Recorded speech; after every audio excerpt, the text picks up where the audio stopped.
But first, a groundbreaking procedure that can save limbs and lives. It is not uncommon for patients with diabetes or those who smoke to have a foot or part of their leg amputated while battling this disease. The culprit is peripheral artery disease. In tonight's special report, Natalie has the story of how one Chicago doctor was able to save a patient's foot using a rarely performed procedure. He really wanted to do it.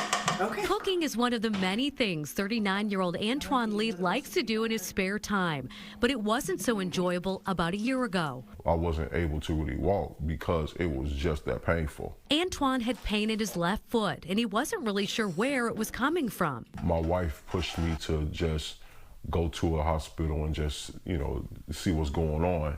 And that's when we found out that there were some blockages there. That's when Antoine found out he had peripheral artery disease, or PAD. He was immediately admitted and had an angioplasty done on his foot to restore blood flow. When the surgery was performed, it was only so many arteries that he was able to angioplasty, which did give blood flow to the foot. There was one artery that was so constricted the doctor couldn't use angioplasty to open it up.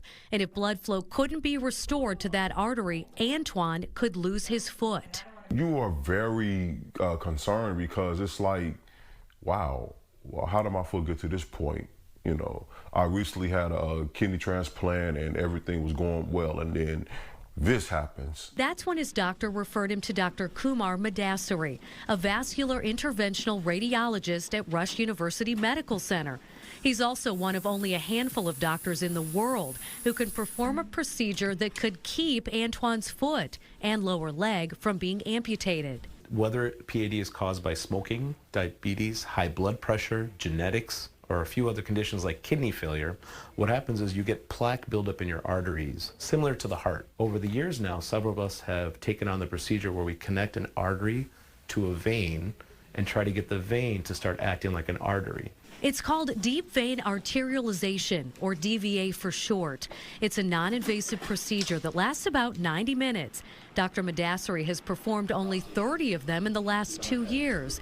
While this procedure can't save every limb, he believes it can save more of them. Those patients who are facing 100% amputation, we're now able to have about a 60 to 70% limb salvage, meaning they can walk on their own. It was up to me to make a decision to give it a chance because at that point, what do we have to lose? So I gave him a chance, and I'm glad I did because now I have blood flow throughout my whole foot. After undergoing a DVA last fall, Antoine is well on his way to walking on his own.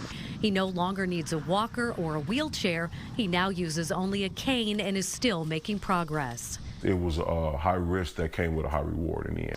A reward that Dr. Madasari says many patients miss out on. Majority of patients are told there are no other options because some don't know to ask, but similar to cancer treatments, patients and other physicians should be aware to say it's okay to get a second opinion from a dedicated specialist who deals with PAD and limb preservation, because there are several around the country and there's more training. That's why Antoine urges other patients with peripheral artery disease not to give up. With all the pain that I went through, you gotta let your pain be a promise that things are gonna get better if you don't give up, if you're willing to do the work.